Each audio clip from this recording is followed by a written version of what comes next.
Questions without notice. The member for Isaacs. Thank you, Mr Speaker. My question is to the Prime Minister. Is the Prime Minister aware that the front page of the Australian newspaper appears to quote from a confidential Australian Federal Police submission to the Intelligence Committee about the government's encryption bill? Is the Prime Minister aware that leaking a confidential submission to the committee is a criminal offence under national security legislation, punishable with up to 2 years in prison? Has the Prime Minister asked the AFP to investigate this criminal leak? The Prime Minister has the call. Thank you, Mr Speaker, and I'm happy to take on notice the matter that the member has raised and raise that in a discussion with the AFP, if indeed that is necessary. I would also only note this, that encryption is a tool being used by terrorists, organised criminals, pedophile rings, and it is something we must get ahead of by ensuring that the police, that our security agencies, that all of our agencies that are engaged at state and federal level have the tools they need to make this stop. We are committed to doing that. That is why we have brought this legislation into the Parliament. On my left. We will continue to engage with the opposition to seek their support for these measures, and I hope that they are able to support us in these efforts. The member for Robertson. Thank you, Mr Speaker, and my question is to the Prime Minister. Will the Prime Minister update the House on how the G20's support for an open global trading system and cooperation on security helps to guarantee our future prosperity by building a stronger Australian economy without increasing taxes? The Prime Minister has the call. Thank you, Mr Speaker, and I thank the member for Robertson for her question, and I commend her on her endorsement as the Liberal candidate and member for the next election. She's doing a great job. Members as the member on my left. A great job as the member for Robertson, and she continues to do that, Mr Speaker. Mr Speaker, our government has a plan for an even stronger economy, which is ensuring that we can deliver the essential services that Australians rely on, to protect the services that they have and ensure that they can secure the opportunities that they're looking for them and their families into the future. Our stronger plan, our plan for a stronger economy, is setting up Australians for the next decade, as indeed we've been able to put the rungs on the board in creating a stronger economy to this point. Now, Mr Speaker, there is a choice at the next election. A stronger economy with lower taxes under the Liberal and National Party, or a weaker economy with higher taxes under the Labor Party, Mr Speaker. There's a very clear contrast, there's a very clear choice. And our plan, which involves a stronger economy, that's how you guarantee Medicare. That's how you guarantee affordable medicines. That's how you guarantee funding for schools and hospitals. Only through a stronger economy can you achieve that. And that's why our plan, lower taxes, backing small business and family businesses, investing in the infrastructure that Australians need to grow their economy and congestion bust in the city and connect markets together with those who are producing the produce all across the country. All of that is also enhanced by our commitment to free and open trade. In this country, 1 in 5 jobs is dependent on trade. 40% of our economy is dependent on trade. And over the last generation, Australian households are 8,500 better off today in real terms because of the advances that we've made in trade. Our government understands that Australia has never got rich selling things to itself, Mr Speaker. We've understood that you've had to have an external outlook and you've had to focus on opening up markets, and that's why, as a government, we have focused on securing those agreements, from the China-Australia Free Trade Agreement, the Japan Free Trade Agreement, the Korean Free Trade Agreement, all of these agreements, Mr Speaker, the Hong Kong Free Trade Agreement, and while we're at the G20, we have made extraordinary progress on a political commitment to conclude an EU Free Trade Agreement when we met with the European Commission when we were there at the G20, because we went to the G20 for the simple purpose to promote the cause of free trade and open trade with rule-based trade. And that was the focus of our efforts, and we were pleased to see the meeting between President Xi and President Trump. We were pleased to see the communique that recommitted to deal with the growing tensions in trade to ensure that the Australian economy can continue to benefit from free and open trade. It's a key part of our plan that is delivering a stronger economy for Australia. It is disappointing that the Labor Party has sought to frustrate us in that plan over the last 5 years. The member for Isaacs. Thank you, Mr Speaker. My question is to the Prime Minister. Given the Prime Minister is extensively quoted in a report on the front page of the Australian newspaper which appears to include a leaked submission to the Intelligence Committee, and given that the report is based on an exclusive interview conducted with the Prime Minister during his trip to Argentina for the G20, can the Prime Minister guarantee that neither he nor his office played any role in the leaking of a confidential submission, which is a criminal offence under national security laws? Members on my right. The members on my right. The Prime Minister has the call. I will pick up on the comment made by the Attorney-General. If only the Labor Party were as interested in ensuring there is mandatory sentences for those, Mr Speaker, who are involved in serious criminal offences in this country. Mr Speaker, if the member opposite wants to make these sorts of allegations— Prime Minister, just pause for a second. Members for Gorton and others could cease yelling in my ear. I'll be able to listen to what's being said. I think most members, I would have hoped the member for Gorton would understand I'm trying to listen intently to the questions and the answers so that I can do my job. The Prime Minister has the call. Thank you, Mr Speaker. If the Shadow Attorney-General— the Deputy Leader of the Opposition is warned.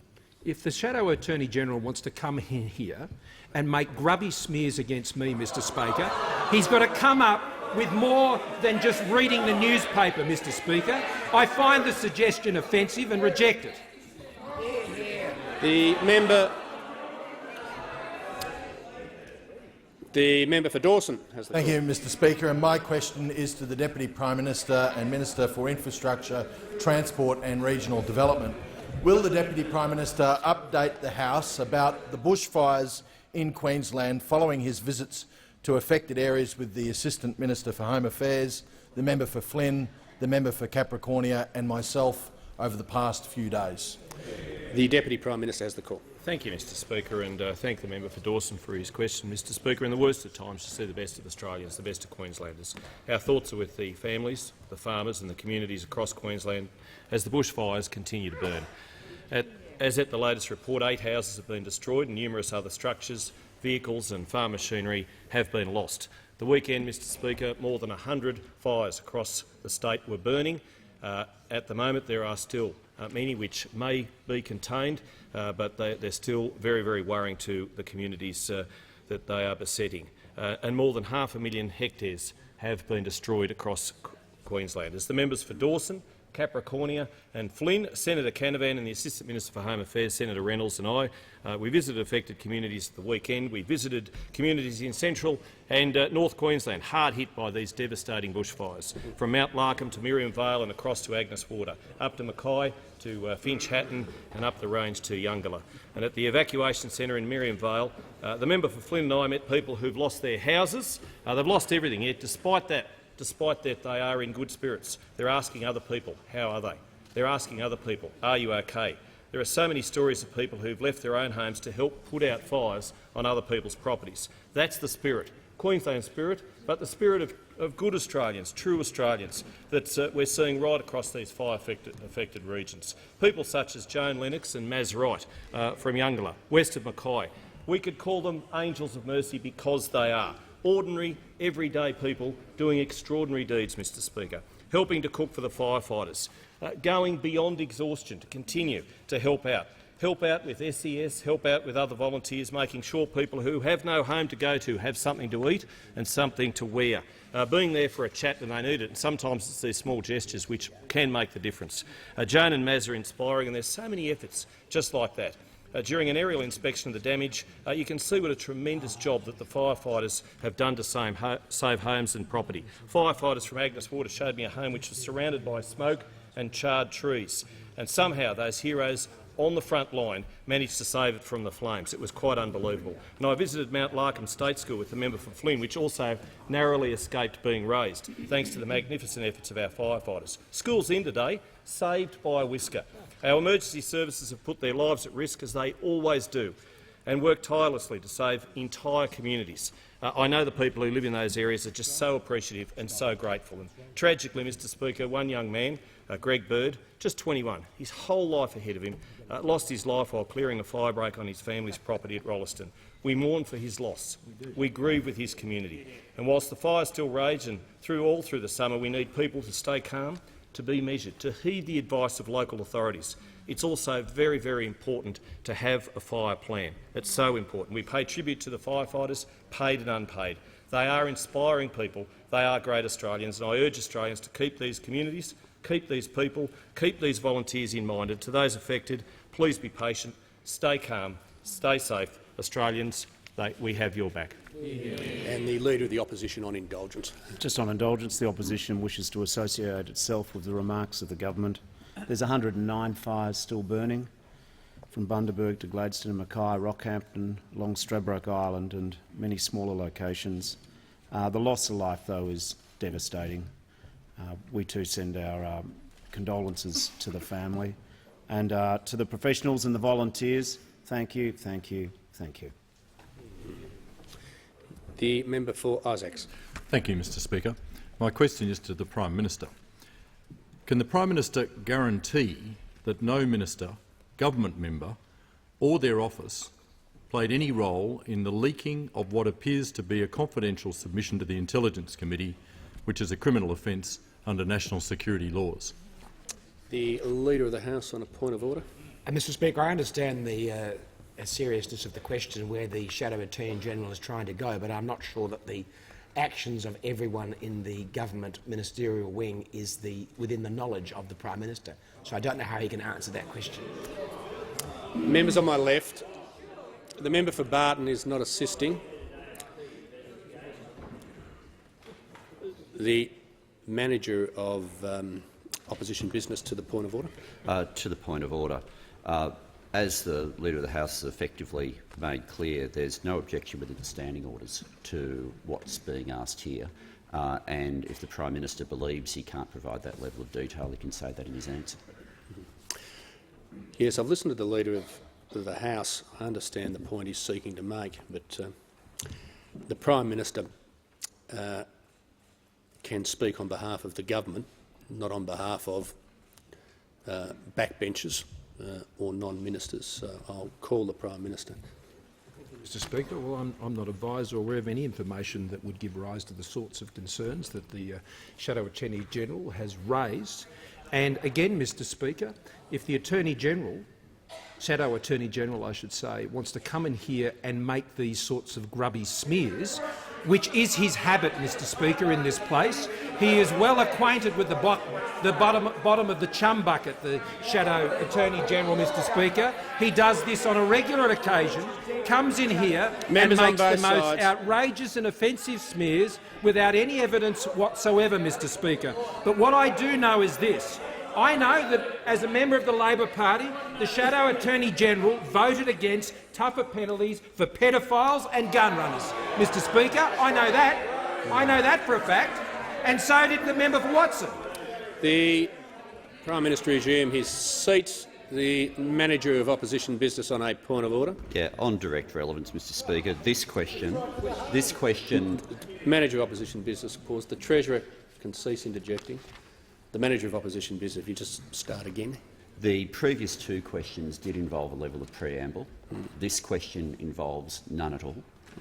Goes directly to the Prime Minister's knowledge of the leak and the potential criminal offence there. So therefore, in the normal way, the relevance rule should have constraints that rule this sort of attack out. The Manager of Opposition Business makes a reasonable point of order. It didn't have a preamble and it was quite specific. The point where I have allowed some lenience, though, which I think I have allowed at moments past, is if any member is under a degree of personal attack, I do allow a level of response, but I think that's occurred. Has the Prime Minister concluded his answer? Prime Minister's concluded his answer. The member for Indi. Thank you, Speaker. My question is to the Minister for Education. Minister, 5 mobile childcare services in my electorate at Mitta, Walwa, Kagunya, Banambra and Barranduda and Bellbridge, and 2 in Farrer will close before Christmas. And the closures will impact on at least 60 children and put 20 staff out of work. And it's particularly sad because mobile childcare has been operated for more than 30 years across north-east Victoria and southern New South Wales. Minister, will you convene an urgent roundtable in Albury-Wodonga, bringing together parents, providers, staff and local government to outline options to maintain these much-needed services in our rural communities? The Minister for Education. Thanks, Mr Speaker, and can I thank the member for Indi for a question and also acknowledge the way that her office and the office of the member for Farrer have worked with my office on this issue, and also for the cooperative way that both members have worked with me. I spoke with Rod Wangman, the CEO of Albury-Wodonga Community College, this morning, and Rod is very keen, as I know both members are, to make sure that we can get some interim arrangements in place and make sure that we can, especially for those families, get services provided next year.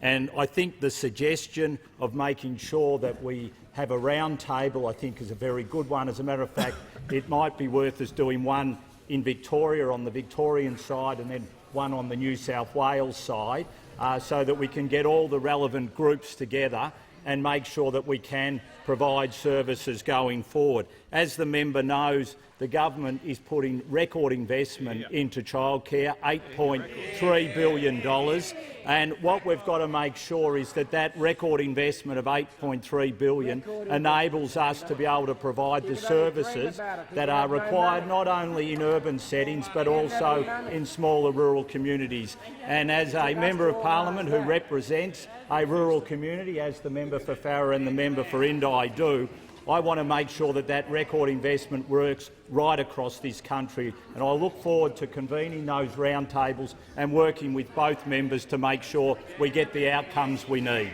Thank you.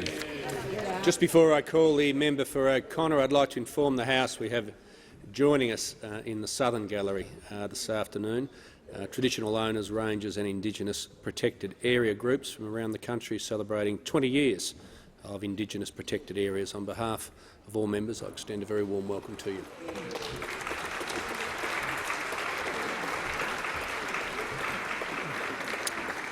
And I call the member for O'Connor.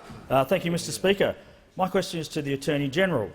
Will the Attorney-General update the House on the steps the government is taking to strengthen national security and protect Australian families? Is the Attorney aware of any alternative proposals? The Attorney-General has the call. Thank you, Mr Speaker, and I thank the member for his question. And, Mr Speaker, in July 2017, a terrorist plot to blow out of the sky an Etihad airliner whilst en route from Sydney to Abu Dhabi went undetected for 4 months because of the use of encrypted applications. And in fact, in this case, it was the encrypted messaging app Telegram. Now, Mr Speaker, Australia's outstanding intelligence police agencies are simply fighting a numbers game, and we can't be any more honest with the Australian people than to say that it is a numbers game in their efforts to keep Australians safe. And those numbers are sobering and they speak for themselves. 15 terror plots have now been prevented. 7 terror attacks have sadly been completed, and tragically they have seen the loss of multiple Australian lives. Our government has legislated 12 tranches of very significant changes to our national security legislation, and the Parliament will be tasked this week with perhaps the most critical of all those changes in recent years, that is the Access and Assistance Bill. That is the only way that we can help our security agencies and police prevent terrorist attacks like the one that tragically we saw occur in Burke Street in Victoria. The #1 priority of this government is keeping Australians safe, and dealing with the criminal use of encryption is the most urgent and important change that is required to keep Australians safe. And, Mr Speaker, as members opposite interject, we on this side of the House, like all Australian members of the public, listen to ASIO when they tell us that 95% of the current targets that they are scoping for terrorism use encrypted applications. The Commissioner of the AFP, Mr Speaker, has said that we need to give these laws, and these are his words, to police so that they have a fighting chance in an era when the information that we gather is encrypted by default. And we note here on this side of the House, he doesn't say an advantage, he says a fighting chance. And when he uses the words police, he doesn't mean just federal police, he means state and federal police.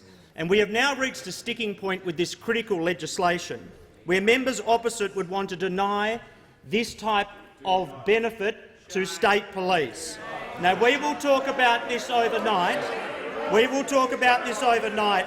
But Members this on side both of the sides. House will not deny these powers to state police and give them only to federal police.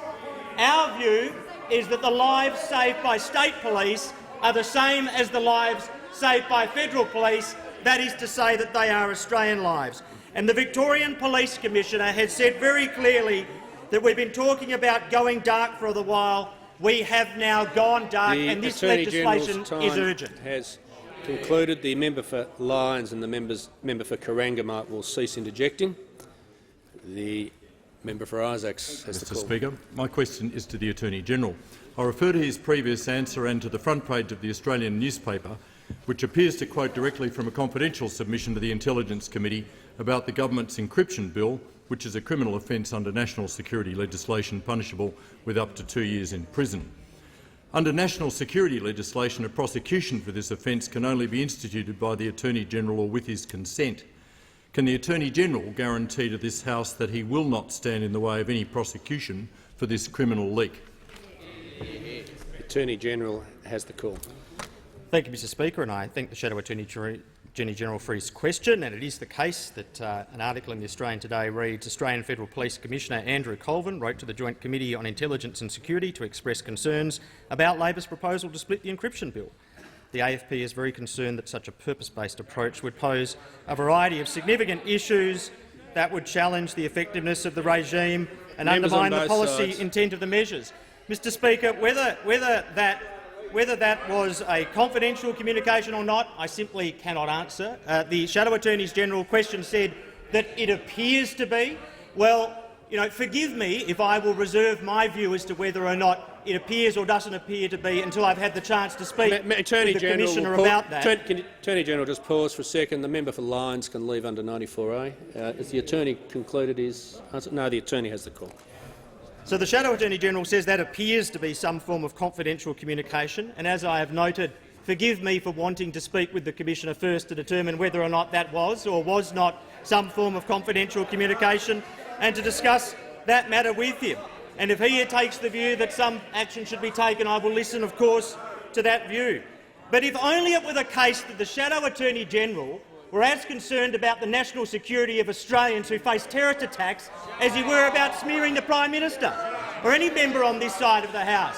And this is classic modus operandi of this member opposite. Whenever he runs into problem because of his own failure to act in a reasonable way, run a smokescreen, run a smear campaign. The difficulty that the Shadow Attorney-General has, Mr Speaker, is no Australian could physically be as smart as he thinks he is. The member for North Sydney. Thank you, Mr Speaker. My question is to the Treasurer. Will the Treasurer update the House on how the government is funding essential services and supporting Australians without increasing taxes? How would a higher taxing approach hurt the prosperity of everyday Australians and the economy? The Treasurer has the call.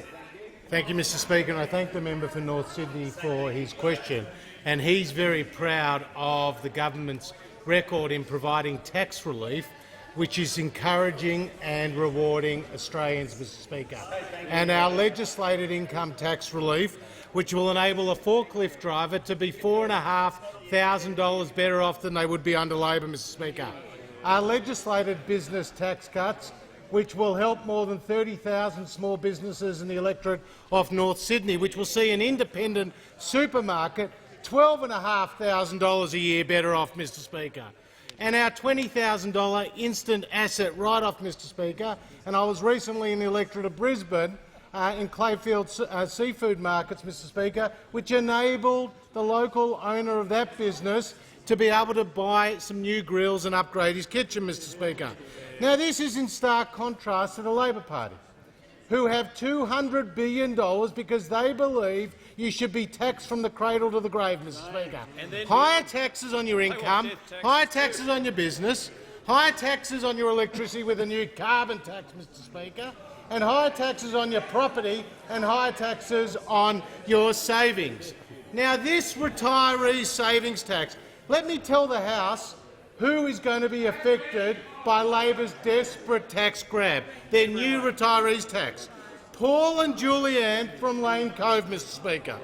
Paul serves in 3 volunteer roles, including as a counsellor for people with severe illness. He saved his whole life for retirement, and this move by the Labor Party will cost him tens of thousands of dollars a year. He'll have to find part-time work and said he'll have to cut down on his volunteerism, Mr Speaker. Let me tell you about David from Brisbane.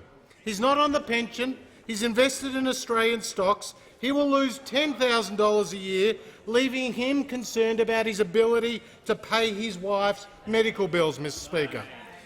The view of Labor's new tax grab, their retirees tax, is best summed up by 72-year-old Bob, a former tradie, who stands to lose with his wife tens of thousands of dollars a year, who said of Labor's policy, "As far as I'm concerned, they are stealing, they are taking my money," Mr Speaker. Now, this is the Labor Party. This is the modern Labor Party. You save for your own retirement, and because they can't manage money, they come after yours. 900,000 individuals, including hundreds of thousands in Labor electorates, 200,000 self-managed super funds, will be worse off as a result of Labor's retirees tax. If you vote for Labor, your taxes will be higher, there'll be fewer jobs, and the economy will be worse off. Just before I call the Deputy Leader of the Opposition, I'd like to inform the House we have joining us on the floor this afternoon the Right Honourable Anale Sapanga, Prime Minister of Tuvalu. On behalf of the House, a very warm welcome to you here today. The Deputy Leader of the Opposition. Thank you, Mr Speaker. My question is to the Prime Minister. On ABC Radio this morning, Malcolm Turnbull confirmed that it was government policy, supported by the now Prime Minister, to hold a federal election on the 2nd of March next year. Mr Turnbull also warned the performance of the Abbott-Turnbull-Morrison government could damage the New South Wales government's chances of re-election. What discussions has the Prime Minister had with the New South Wales Liberal Premier about the timing of the federal election?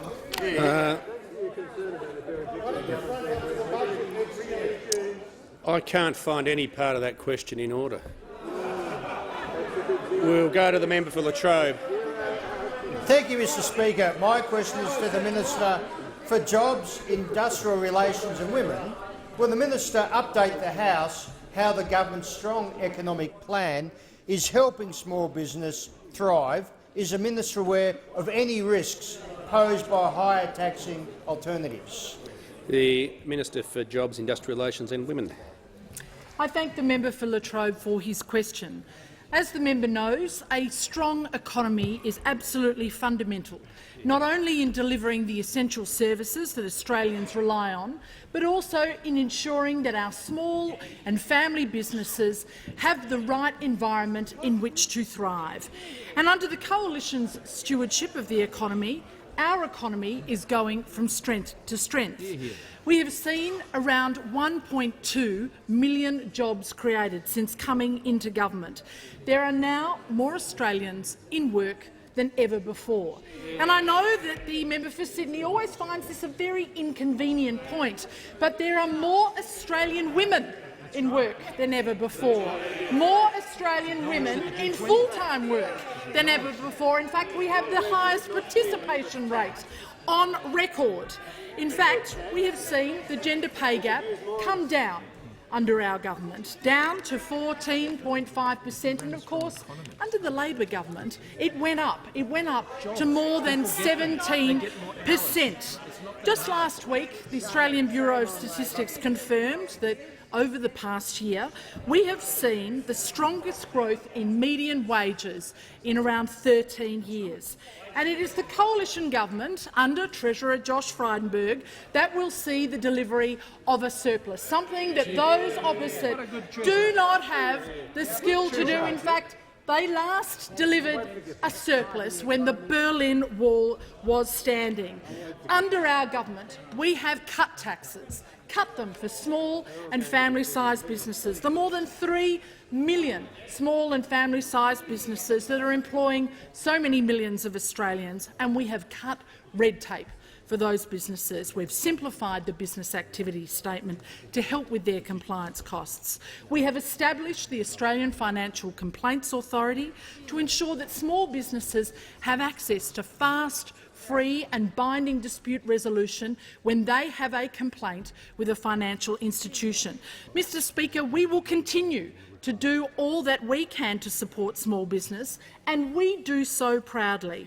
But those opposite will only do one thing if they are entrusted with government.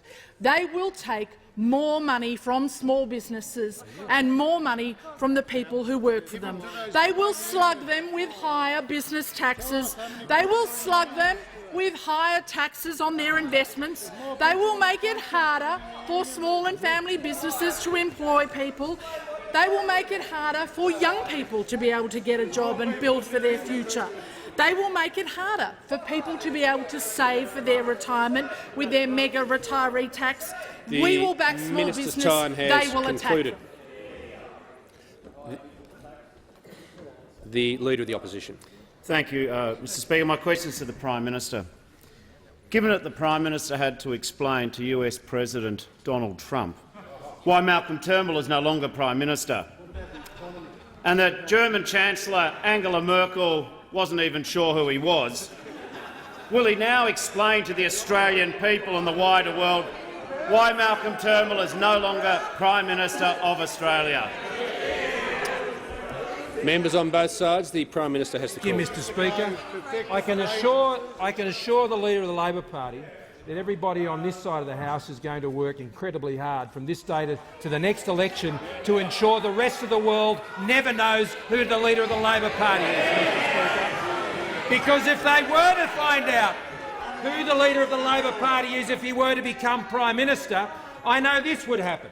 The Australian economy would be weaker, there'd be fewer jobs, and there'd be higher taxes, Mr Speaker. And one of those higher taxes would be the higher taxes on Australians investing in their own homes, Mr Speaker, investing in housing for their own future. Police officers, nurses, teachers and others who go about the process, small business owners putting their money aside, investing in investment property to provide for their future. The greatest threat to Australians who work hard and who save is the Leader of the Labor Party, the Shadow Treasurer and Labor's plan for higher taxes. I noticed today in the Core Logic report that they have observed, Mr Speaker, that a negative gearing rollback looking to exclude established dwellings could diminish demand across the resale market, with less investment demand for properties with lower rental yields, and the halving of capital gains tax concessions would likely provide further disincentive to investment. You know what that means? The value of people's homes would go down and their rents would go up, Mr Speaker. That is the policy of the Labor Party. And if the rest of the world got to know who the Leader of the Labor Party, they wouldn't be able to go, he wouldn't be able to go to the G20, as I just did, and talk about the strong performing Australian economy, as I particularly did, Mr Speaker, in relation to the strong performance of the Australian economy supporting Australian women. Because we could talk about at the G20 that we have the highest record of female workforce participation in Australia's history at over 60%, and the gender pay gap falling to 14.5%, which is one of the lowest levels, Mr Speaker, that we've ever seen in this country, and 4 percentage points lower than the average around the rest of the world. So I could talk to the G20 about how Australia's economy was the envy of the world, growing strongly, unemployment coming down, investment driving the country forward, a government that was committed to freeing up trade and engaging with the rest of the world. I was particularly pleased to be able to say that Australia would be meeting our commitment when I met with President Trump to 2% of GDP on defence spending. Not only is that meaning that we're meeting our commitments and keeping Australians safe, but that is providing thousands upon thousands of jobs for Australians all around the rest of the country, Mr Speaker. Under this government, we've got a great story to tell about the economy. Under a Labor government, the story goes very pear-shaped. The member for Petrie. Mr Speaker, my question is to the Minister for Energy. Will the minister please update the House on how the government will help bring down electricity prices, and how would a different approach to economic management drive up power prices, including in my electorate of Petrie? The Minister for Energy. Members on my left. Thank you, Mr Speaker, and I thank the member for Petrie for his question. And he knows that this government has a balanced and sensible approach to providing affordable, reliable electricity to all Australian small businesses and families, including in his electorate of Petrie, Mr Speaker.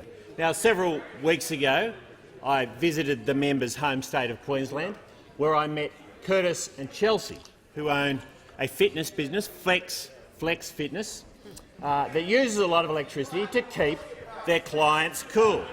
Recently, in Queensland, they saw their electricity bill go from $500 to $2,000 a quarter, Mr Speaker, times four.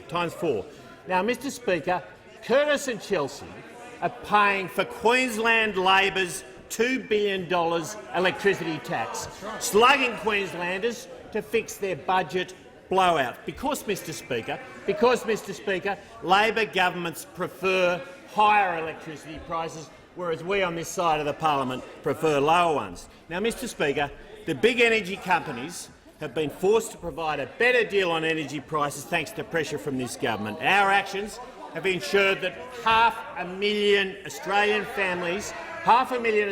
families will be getting a better deal from January 1. AGL, Energy Australia, Origin, Alinta Energy and Lumo Energy, along with others, have heard the government's calls and have cut prices for customers on standing offers by up to 15% or up to $560 per annum for a typical residential customer, Mr Speaker. Meanwhile, those opposite have announced that they will oppose our big stick legislation before they've even seen it.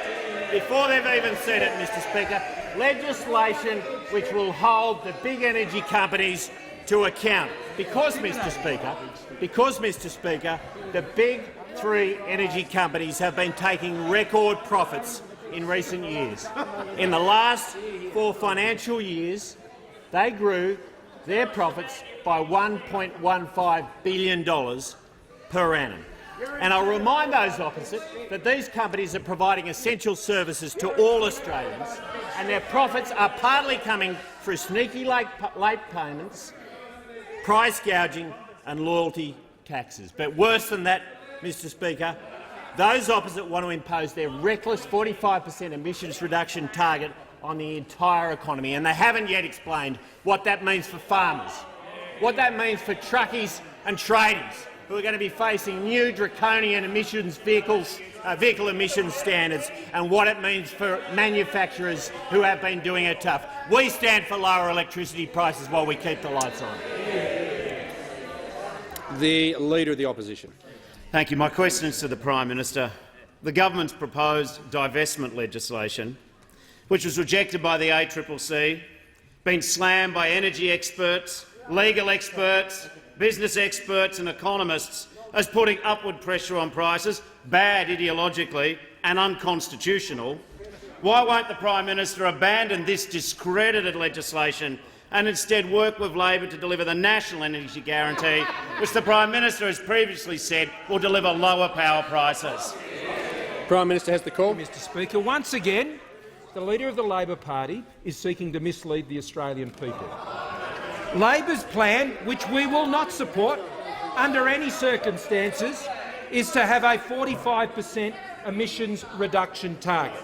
They can dress it up in whatever language they like. They can call it a neg, they can call it whatever they like.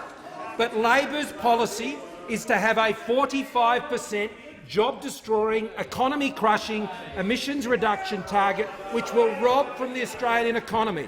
And the Leader of the Labor Party needs to come clean. He needs to tell those industries around Australia which will be the first to close. Will it be, as the member for Flynn knows, will it be the Boyne aluminium smelter up in Boyne Island, Mr Speaker? Will it be that? Will it be farmers?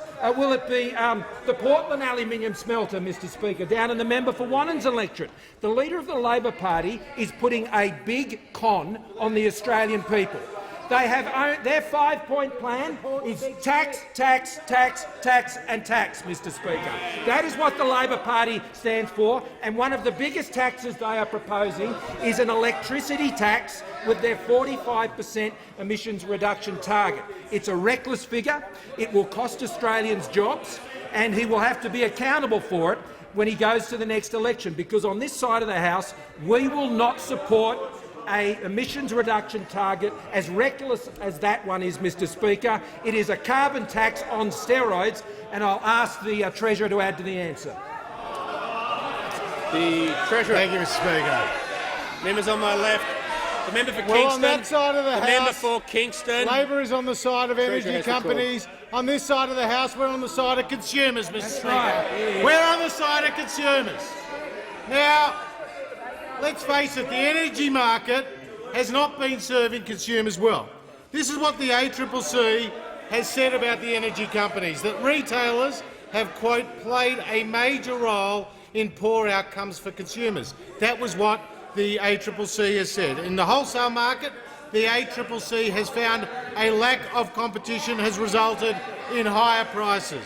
When it comes to the retail market, that they say that the energy companies have been using deliberately confusing discounting strategy, using excessively high benchmarks and complex offer structures, Mr Speaker. So Mr Speaker, the Liberal and National government is addressing these problems with our plans for a new default market offer, with our plans to underwrite new generation investment capacity, with our plans for a reliability guarantee, and with our plans for new powers to respond to misconduct in the energy sector. We are on the side of Australian families and businesses. The member for Boothby. Thank you, Mr Speaker. Mr Speaker, my question is to the Minister for Defence. Will the Minister update the House how the government has created jobs and opportunity through the capability-building projects that Australian servicemen and women rely on? How might alternate approaches undermine these projects and threaten jobs, including in my electorate of Boothby? The Minister for Defence. Good question. Thank you, Mr Speaker, and I thank the member for Boothby for her question. The very hard-working member for Boothby who's delivering for the residents of her electorate and will continue to do so years into the future. Mr Speaker, because we have delivered a surplus budget for next year, because of good economic management, because of a growing economy driven by good economic management from this side of the House, we can afford to have the biggest build-up of our military capability in our peacetime history, Mr Speaker, because we can afford to pay for it. And you can afford to pay for it because we are running balanced budgets and helping to grow the economy, because we're taking the burden off small and medium enterprises, because we are making multinationals pay their taxation. We are running the revenues that allow us to invest in our military capability. Just last week, we saw the impact of this, Mr Speaker, in an Oxford economics report about the Hunter-class anti-submarine warfare frigates program. That economics report found that the frigates program will put $17 billion into the national economy. It'll create 6,300 jobs at its peak, even more than we'd anticipated. 500 Australian companies are already pre-qualified to work on the Hunter-class frigates project, and it's using 48,000 tonnes of steel, 48,000 tonnes of Australian steel, which of course wouldn't be available if the Labor Party were in office under their energy policies, because the steel industry would be put out of business, Mr Speaker. But the 48,000 tonnes of steel will be coming from Australia. Now, This is in very stark contrast to what we saw under the Labor Party, Mr Speaker. Because of their budget management, because the economy was not growing in the way that it is now, because they weren't running balanced budgets, they had to cut defence spending. And they did. They cut defence spending, Mr Speaker. In 2010-11, they cut defence spending by 6.4% in real terms. In 2011-12, they cut it by 2.3% in real terms. And in 2012-13, they cut defence spending by a whopping 9.2% in real terms. In total, they reduced defence spending in those three budgets by 17.9%, by almost a fifth, Mr Speaker. And that's why they couldn't make the decisions about projects like the anti-submarine warfare frigate program. They couldn't commission any vessels in 6 years because they were cutting defence spending. Instead, we've commissioned 55 vessels, Mr Speaker. The most recent, the HADR vessel for the South West Pacific, Mr Speaker. We have completely transformed the naval shipbuilding program, unlike Labor. The Minister's time has concluded. The member for McMahon. Thanks, Mr Speaker. My question is to the Treasurer. I refer to statements made today by industry groups that the government's proposed divestiture powers represent deep and genuine sovereign risk, will discourage badly needed investment in the energy sector and will only lead to increased investment uncertainty and prices. Isn't the government's big stick really just a big mistake that will lead to sovereign risk and higher power prices? Why has this Liberal government abandoned its policy commitment to free enterprise? The Treasurer has the call. Well, Mr Speaker, the member for McMahon has a short memory, because the last time the Labor Party was in government at a federal level, power prices doubled, Mr Speaker. Went up by over 100%, Mr Speaker. And they ignored the warnings on gas, and as the member for Hume knows, they left us with potential shortfalls in the domestic gas market, Mr Speaker. And now they're coming up with the pink batteries to solve the energy issues, Mr Speaker. And what about a replication nationally of what we saw in South Australia? The big experiment in South Australia, Mr Speaker. Now, when it comes to the coalition, 458,000 Australian families and 39,000 small businesses are today getting a better deal on their energy prices thanks to the work of the Morrison government, Mr Speaker, because we're putting energy users, consumers, businesses and families first, whereas the Labor Party is siding with the energy companies, Mr Speaker. And the fact is, there is market misconduct. There is market misconduct, and we have to take the necessary action. So there will be a range of remedies that are available. They range from a warning notice, Mr Speaker, to enforceable undertakings, to financial penalties and fines, and finally, as a last resort, to divestment, Mr Speaker. These are the steps that need to be taken to ensure that energy consumers get the lowest possible prices, Mr Speaker. And if I was the member for McMahon, rather than out there throwing his big stick at big business with the IR and tax policies, I'd be worrying about the 3,000 retirees in his electorate who are going to be worse off, and the 7,000 families who negative gear, all of whom will be worse off in the member for McMahon's electorate as a result of Labor's policy. The member for Brisbane. Mr Speaker, my question is to the Minister for Senior Australians and Aged Care. Will the minister update the House how our government is supporting senior Australians and providing the essential services on which they rely without increasing taxes? Is the minister aware of any alternative approaches that would harm the livelihood of senior Australians, including retirees who've worked hard their whole lives to try to save for their retirement? The Minister for Senior Australians. Mr Speaker, thank you. I thank the member for Brisbane for his question, because it's an important question. We're protecting self-funded retirees and senior Australians. We're providing opportunities for them to have 45 and 65-year-old health checks to plan better for their economic retirement, for their financial future, for their health and for those necessities in life. And when I look at this group, This cohort of workers in Australia worked extremely hard in the 40s, 50s, 60s and 70s, and they've planned for their retirement. They've planned for the years in which they wish to enjoy life with their family. I was down with the member for Corangamite holding a seniors forum, and with the local member listening to the views of senior Australians who were expressing a range of issues. But one gentleman in the audience just said, "Keep your hands off our pensions, keep your hands off our retirement planning." And under a Labor government, we will lose money.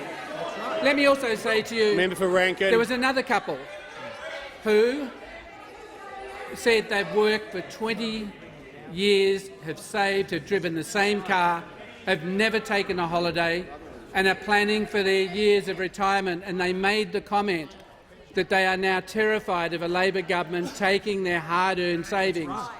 And what they want is certainty. They know that the challenge of planning for their future is being eroded.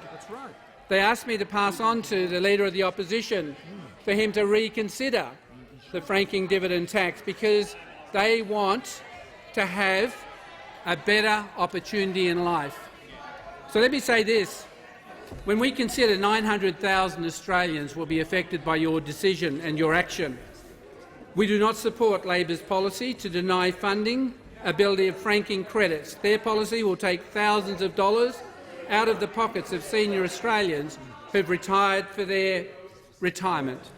Under Labor, retiree tax, 84% of individuals impacted on taxable incomes of less than $37,000 will be affected. 40% compared are over 65 years or older. So senior Australians are concerned, and they are raising their voices, and they continue. So the Shadow Treasurer, they want you to pull back on that. They want you to give them the opportunity to enjoy their retirement years, not to put your hand in your pocket and take their funding.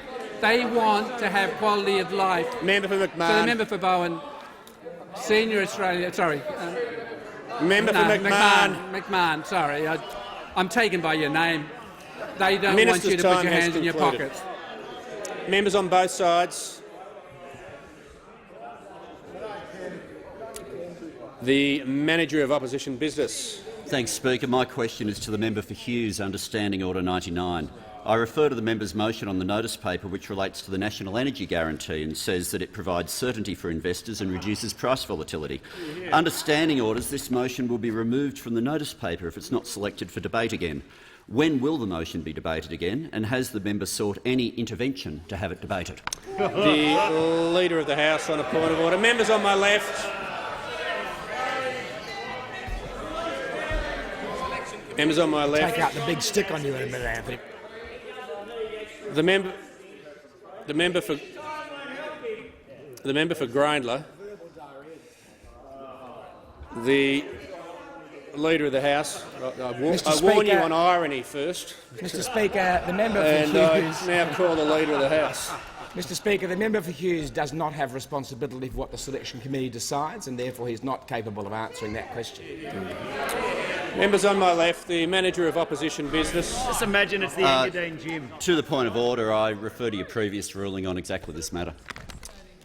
Yes, I thank the Manager of Opposition Business. And that previous ruling said that certainly the member who has a resolution on the notice paper can be asked a question. It's well written up in practice, but the only part that is in order is the matters that go to procedure and timing.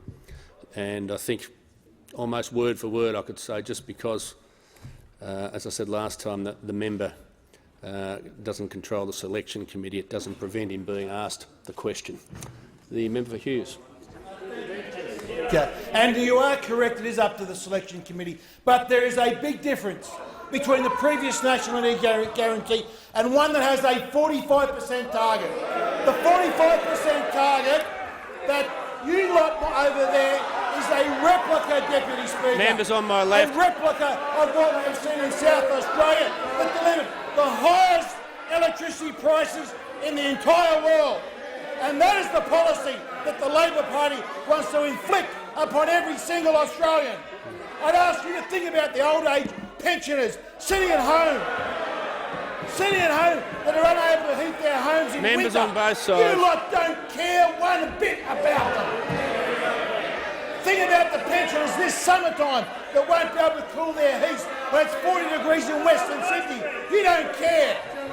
If you really cared, you would scrap your 45% target and get on board with the Coalition's policy.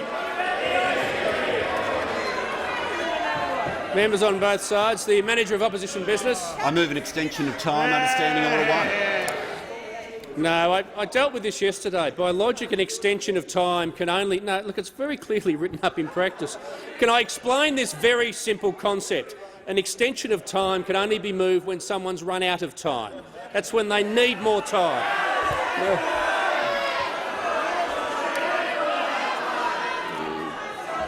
Okay. The member for Grey. Thank you very much, Mr Speaker. Member for Grey.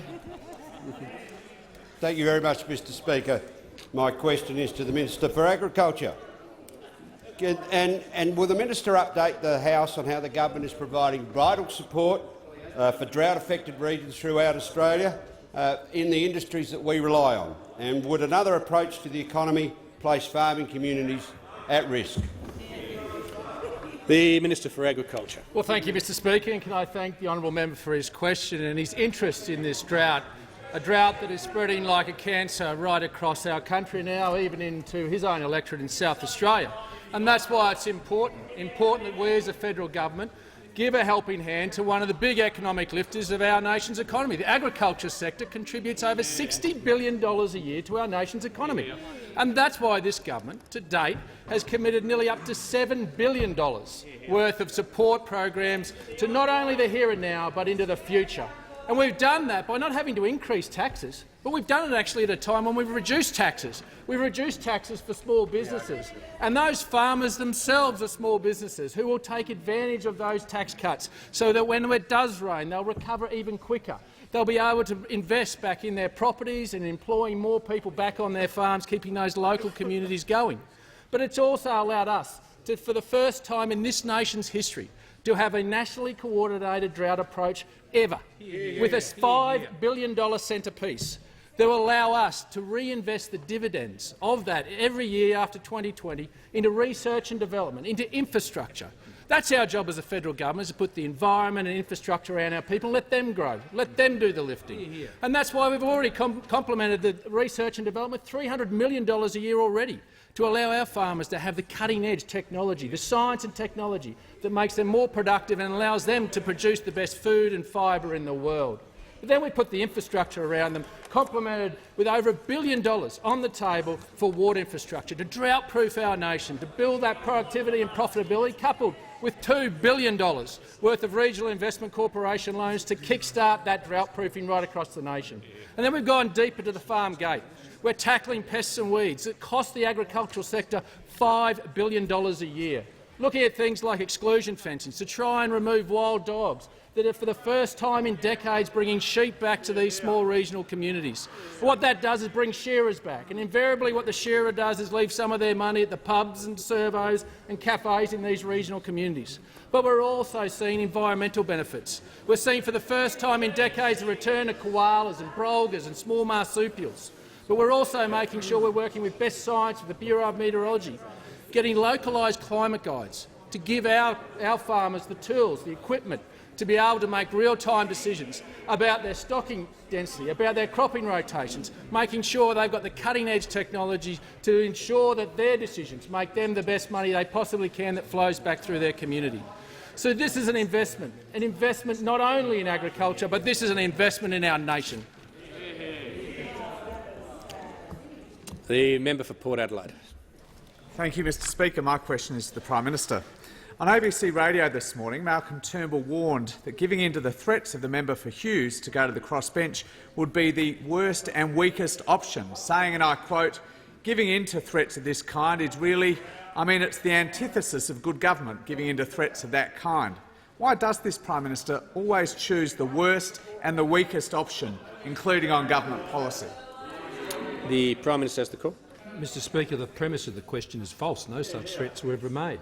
But when it comes to the weakest option, Mr Speaker, he's sitting right there, Mr Speaker. That's who it is. When it comes to our economy, the weakest option is the Labor Party, Mr Speaker, because only the Labor Party wants to put $200 billion worth of higher taxes on the Australian economy. Only the Labor Party thinks it's a great idea that when the housing market has softened, that you go and hit it with a great big tax when it comes to abolishing negative gearing as we know it and increasing capital gains tax by 50%. Only the geniuses that thought it was a great idea to impose the mining tax at its peak level of vulnerability think it's a great idea to impose a housing tax when the housing market is at its peak level of vulnerability, Mr Speaker. When it comes to weakness, when it comes to vulnerability, its name is Labor when it comes to the economy, Mr Speaker. The member for Wentworth. My question is to the Prime Minister. During the recent Wentworth by-election campaign, you committed to urgently eliminating discrimination against students on the basis of their sexuality. I draw your attention to recent reports of the brave statement by Finn Stannard, a Year 12 student at St Ignatius College, Riverview, coming out as gay to his school community, and that he hopes to start a teaching degree next year. Does the Prime Minister believe that any Australian school should have the right to expel students like Finn or to reject or sack him as a teacher when he graduates? The Attorney-General. Mr. Cool. So of course the government doesn't expel a young student, a young brave student like that being expelled. Of course we do not. But let me explain to the House what the issue is that is now before the Senate and which I have discussed with the Shadow Attorney-General. Since 1995, in workplaces and other places, there have been rules of general application, and they have stipulated common-sense things that needed to be taken into account when determining the reasonableness of the rule. So the Human Rights Commission is tasked with the job of determining whether or not a workplace rule that might have an indirect effect on one group of people based on their gender or sexual identity is a reasonable rule. We have committed to the complete removal of section 38(3), which is the section which would allow for the expulsion of any student based on their gender identity or sexual orientation. What we have asked is at the same time that that section is removed, a very modest addition be made to the provisions of the Act at 7b, which tell the decision-maker, at first instance the Human Rights Commissioner, the types of things that they should have regard to in determining the reasonableness of the rule. Now, the reason that we have done that is we think that an equally important balancing issue here is not merely rights of people to be free from discrimination, which are critically important, but also the rights of the million people in Australia who choose religious schools to see those schools conducted in a way that is reasonably consistent with their faith. Now, the example that I've used at several points is the notion that a religious school might have a rule of general application that applies to all students, irrespective of their gender identity or sexuality, that says, at our school, you all have to go to chapel once a week. We think that that is a fair rule. We are not at all convinced that the terms of 7b provide adequate protection. And what we want to